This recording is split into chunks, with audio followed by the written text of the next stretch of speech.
নমস্কার বন্ধুরা, আজকে আমি চিড়ার পোলাও বানাবো। প্রথমে তেলটার মধ্যে কি বলে দুটো তেজপাতা দিয়ে দিয়েছি আর শুকনো লঙ্কা ফোড়ন দিয়ে দিয়েছি। তারপর আমি এখানে বাদামটা ভেজে রেখে দিয়েছি আর পেঁয়াজটা দিয়ে দেবো। কাঁচা লঙ্কা দিলাম, তারপর পেঁয়াজ দিলাম।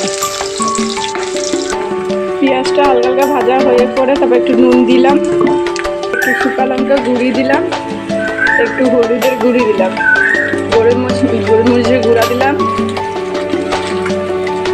গরম মশলা গুঁড়া দিলাম। তারপর এটাকে নাড়াচাড়া করে ভাজা ভাজা করবো। এটার মধ্যে একটুখানি কারি পাতাও দিয়ে দিলাম একটু গুঁড়া করে। চিড়াটা দিয়ে এখন নাড়াচাড়া করবো।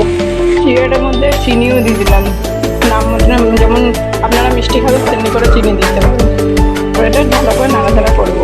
বাদামটা দিয়ে এখন নাড়াচাড়া করে আমার চিড়া পোলাও রেডি।